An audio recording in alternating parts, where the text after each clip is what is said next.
Hi everyone, welcome to week three's capsule. The learning objectives for this capsule, or maybe two, depending on how long it is to summarize the functions of the plasma membrane and the structures of that plasma membrane that enable it to perform specific functions, to describe the process of cellular diffusion and osmosis, lastly, to differentiate between active and passive transport mechanisms by giving examples of both.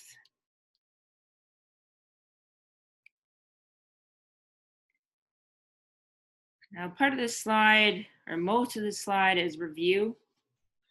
Important things such as the cell is the basic unit of life, that all organisms are composed of one or more cells.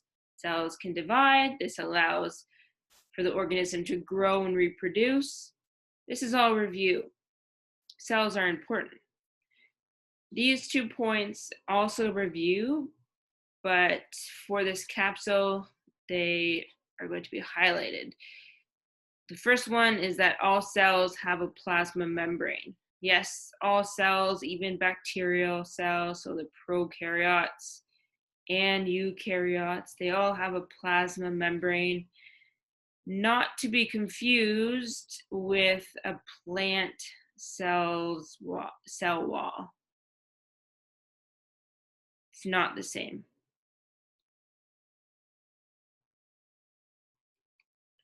A plant cell wall gives it its more rigid appearance.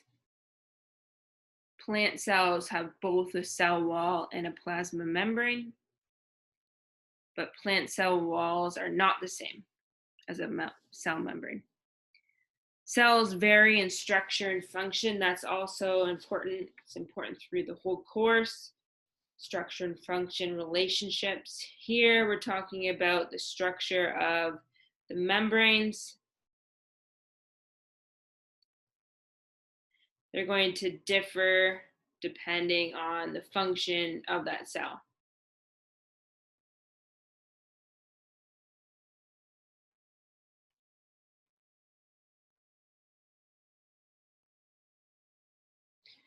Eukaryotes, the main focus for this course, are both unicellular and multicellular. Uni meaning one cell, multi meaning many.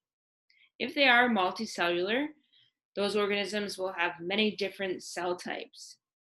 And sometimes those different cell types will be grouped together if they're in close proximity and create a tissue. Here we have a picture of respiratory tissue. Just take note of the unique structures within it. So there is a lot of cells working together for the common function, but these cells, they have to not only be attached to each other, but also communicate with each other. And that is all part of the function of a cell membrane that we'll go over.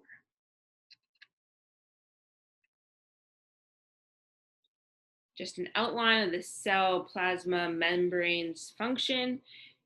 We should all know it is the interface between the inside and the outside of the cell. So the outside environment, it's separated from the inside. That's something we know. What's surprising is it has many other different functions. And this might include allowing the cell to communicate with other cells, being aware of the environment that the cell's in and how it might change, perform chemical reactions, and regulate of what enters or exits the cell.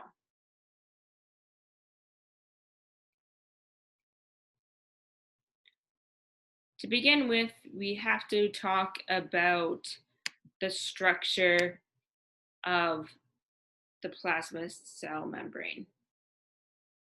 It has a very unique structure and it's made out of lipids. Now, like any lipid, or if you think of a lipid, they do not mix well with water. And that is, yes, typical for any lipid, but this lipid that makes up most of the cell membrane. While the cell membrane does have some other lipids, the main lipid constitute is this phospholipid. And it's a little bit special. Yes, it is a lipid, and lipids, they don't have any charge associated to them, and there is no polarity. They're a hydrocarbon chain.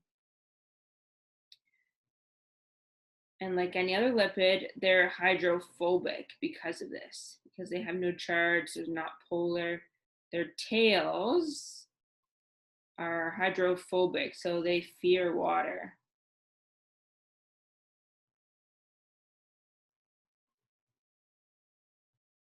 So that's similar to any lipid.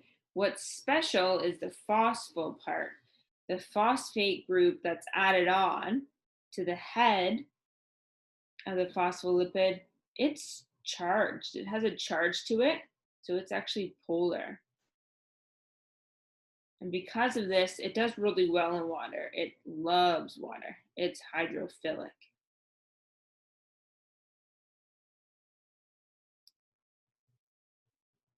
The phospholipid does have 3 subunits. It has that hydrophobic tail of fatty acids, 2 specifically.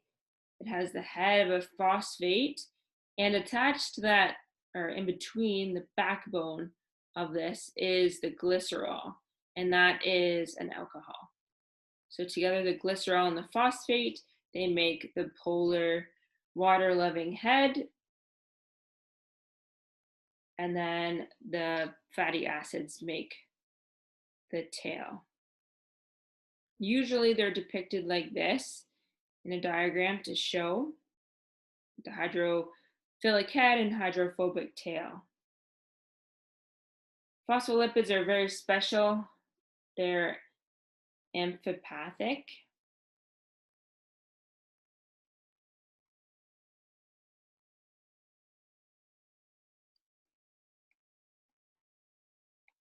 This just means that they have that characteristic of being both hydrophobic and hydrophilic.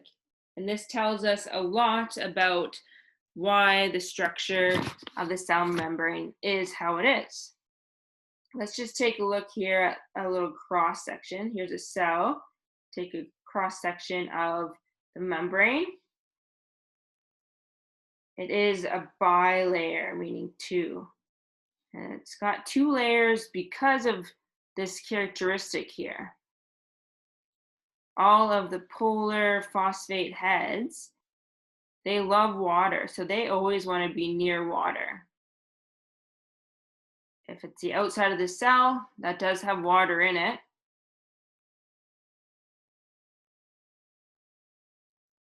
So all of those heads are going to be lining up on the outside. But the inside of the cell also has water. And those fatty acid tails, they would not like to be on that inside. So that's where this bilayer comes in.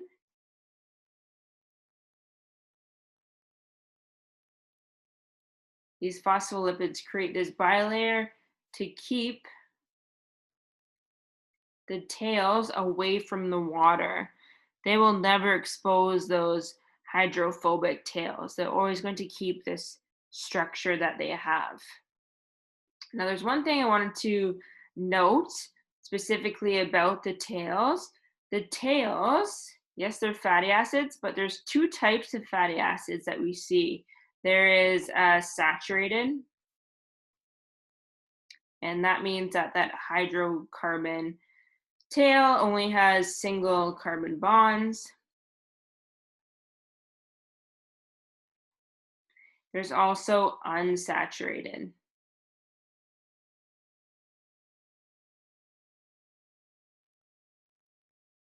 And this means that there's some double bonds in those fatty acids. Here, if you look at the structure, here's the saturated. Notice how it's very straight. Very straight. Whereas when we see a double bond happening right here in the unsaturated, it gives it a little kink or bend. Now, why is this important? Why am I even mentioning this? Well, the way that those phospholipids can pack together makes a difference in those tails. So let's look at if the tails were straight or saturated. That layer could be very packed together. So you can see here. So this is saturated. Whereas if it's unsaturated, they have bends, so they can't actually get as close or as packed together. That's maybe too much of a bend there, but they can't get as closely packed.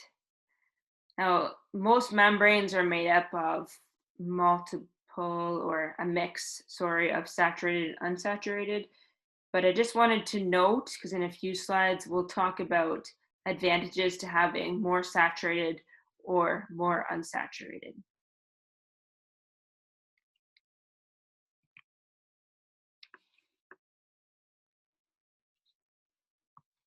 Here is a picture more close up of that bilayer. Notice just looking at the top, all of these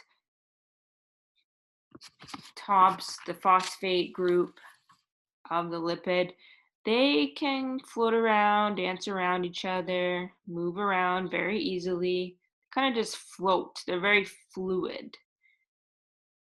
And this is a very special characteristic of the membrane, is that they're able to be fluid. So they can move around each other. Any proteins that we'll look at, they might look very stationary in pictures. They might look like they're just a blob and they stay there, but that's not true.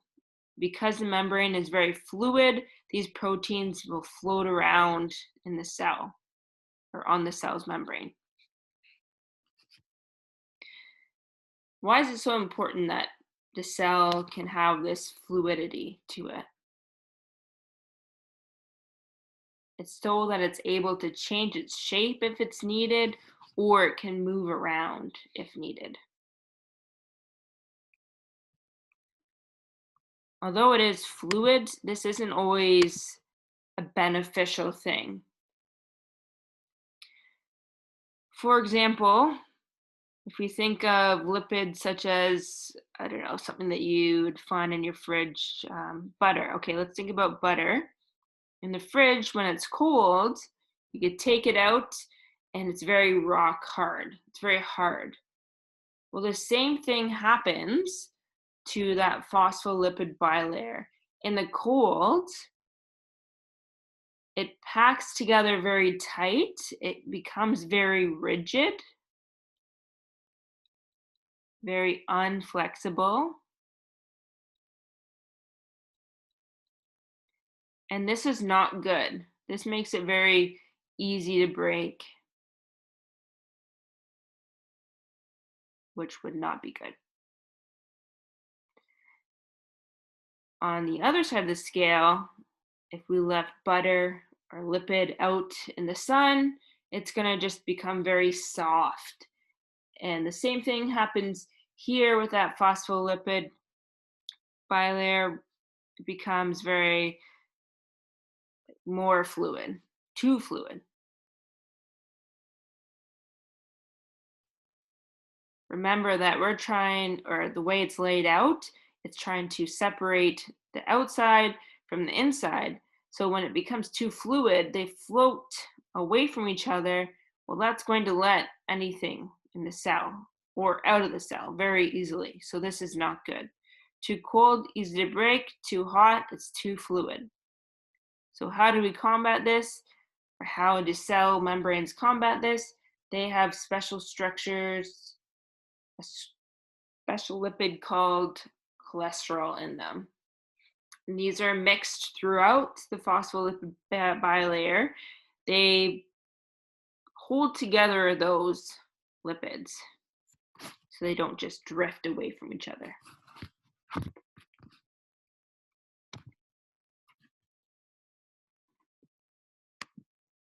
We are returning back to talking about the unsaturated and saturated hydrocarbon, or the lipid part. This is an evolutionary connection, or I guess kind of a structure function connection in a way. What kind of membrane is needed? So the ratio of the saturated and unsaturated fatty acids will determine the fluidity of the membrane at cold temperatures or high temperatures.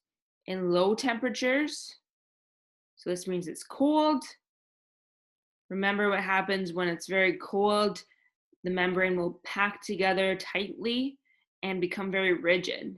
So if we want to stop that, lower temperatures, organisms that are in lower temperatures will have more unsaturated hydrocarbons in their phospholipid bilayer. That way they can't pack together as tight and they can't break apart. If the organism lives in higher temperatures, remember in higher temperatures, the phospholipid starts to drift away from each other. So the organism, would want to have saturated hydrocarbons so that they would stay more packed together. If you had the unsaturated, they would just be drifting farther apart. Organisms such as us that can maintain their body temperature, through homeostasis, they have a pretty equal composition of both saturated and unsaturated fatty acids. However, if they're a cold-blooded organism, they're going to have to make up for that. And to do that, they might have more cholesterol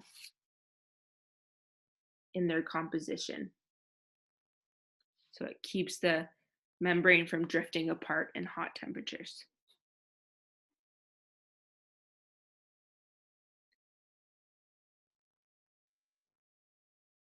This is focusing more on the structural support of the cell membrane. It was touched upon a little bit last week in the capsule when we talked about cytoskeleton.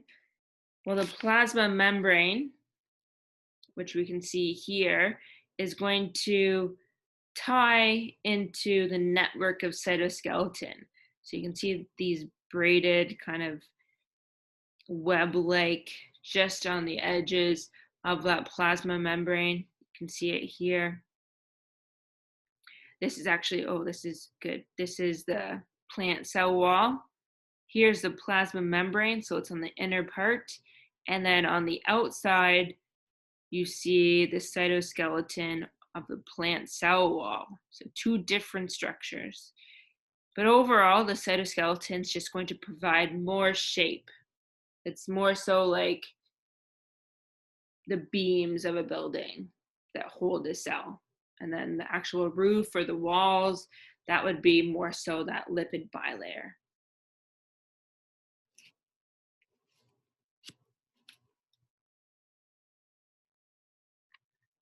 Just recall here too from last week, depending on the cell's function, they might have a different shape.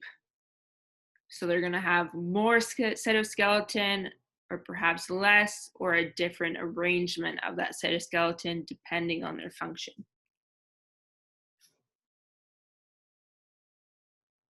Along with structural support, when we looked, or a few slides when we talked about multicellular organisms, when they create those tissues, the cells, they can't just be free floating around in a tissue. They need to be anchored to each other or attached to each other. So in the plasma membrane, they often have these membrane protein attachments. And this will attach cells to each other, or sometimes cells to extracellular structures. For example, an extracellular structure might be the basal lamina in skin. These attachments, they act a lot like stitches. They stitch the cells together to create the tissue. These junctions, so here we see a junction, they might adhere those cells together, so stitch them together to create a tissue, but sometimes they're also responsible for communicating cell to cell.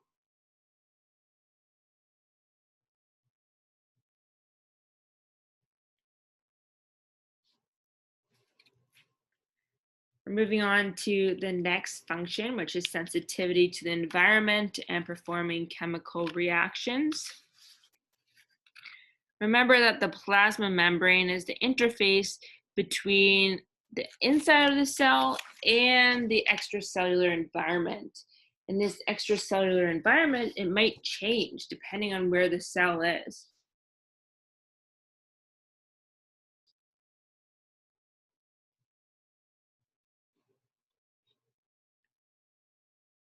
It's the first part that contacts with that outside world.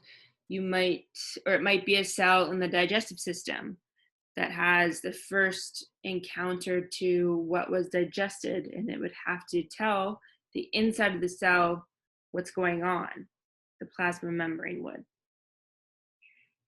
This is an example of a receptor on a cell, and this receptor is what's able to recognize a change that's happened in the extracellular environment. Specifically, this one's looking at the hormone insulin and how it's detected by cells. The detail of how the hormone insulin binds to its so-called receptor protein on the surface of a cell and instructs that cell to take up glucose from the blood and to store it as an energy source. The receptor itself actually spans the cell membrane, so it has a part outside, a part inside, and insulin binds to the part that is outside. Insulin is a small molecule whose structure was determined a long time ago in 1969, but it's been unknown how it interacts with the receptor, and that is what we have discovered. The interaction I've characterized as a molecular handshake as the two proteins dock together. When insulin binds to the outside parts of the receptor, it brings the two halves of the receptor together, and at the same time, the two parts inside of the cell unwind and make contact. These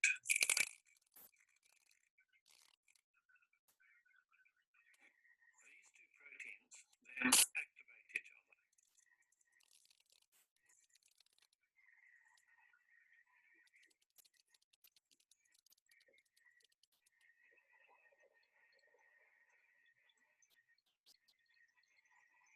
This activation allows the insulin signal to enter the cell.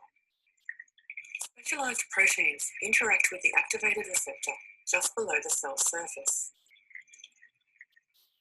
The receptor activates these proteins, and they in turn are able to activate multiple other proteins in a long signal cascade. This complex signaling process eventually tells the cell to take up glucose for use as an energy source.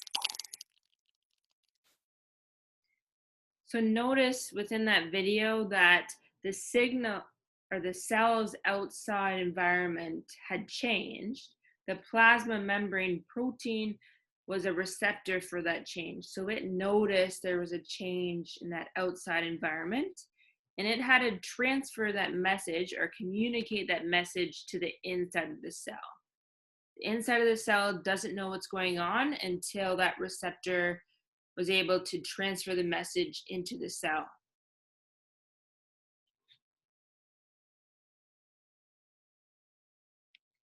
Here is another example of a receptor protein. This specifically is a receptor protein that's found on B cells. A B cell is an immune cell. Specifically, it's a white blood cell.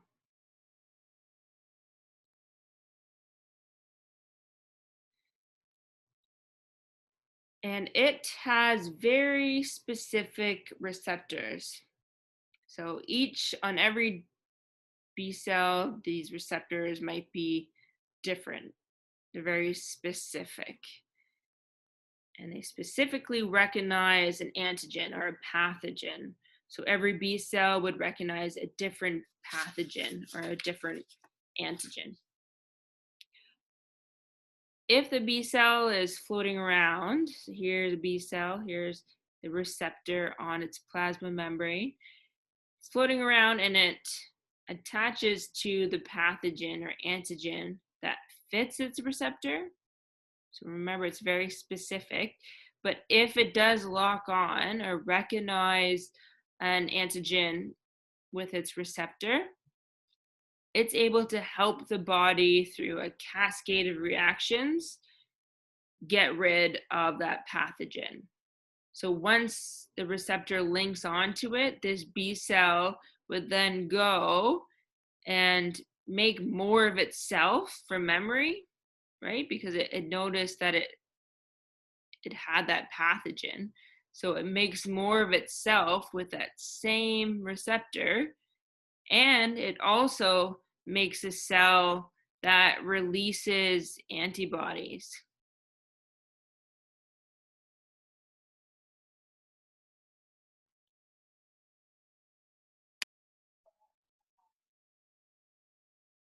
And those antibodies, they're going to look just like those receptors did. So they will be able to link on to those pathogens. From there, those antibodies will tag any pathogen they come across. And that tags them for being eaten by a phagocyte or destroyed.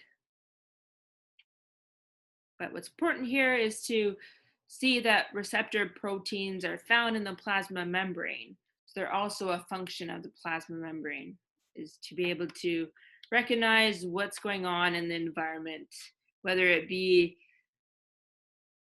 an increase in glucose or recognizing a pathogen or even recognizing your own cells.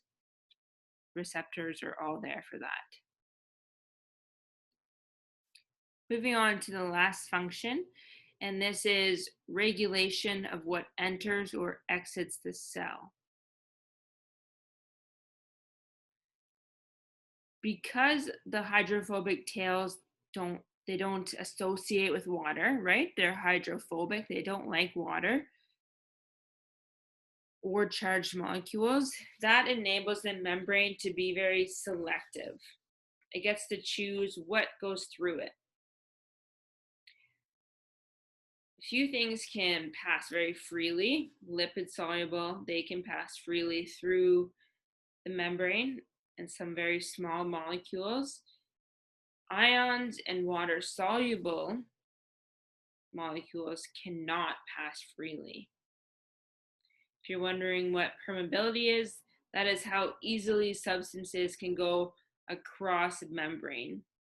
It determines specifically which can enter or exit the cytoplasm, what gets into the cell.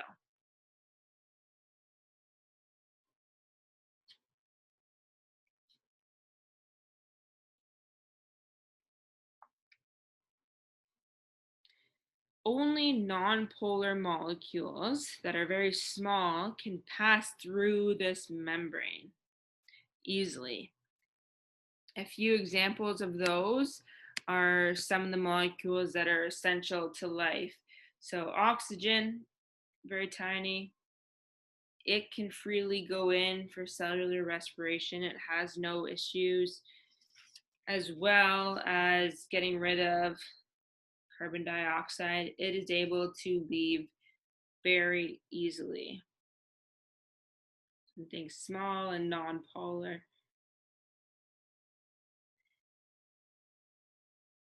Cells' membranes are selectively permeable because of that. So they can choose only certain things that they like to go through it, those things being small non-polar molecules.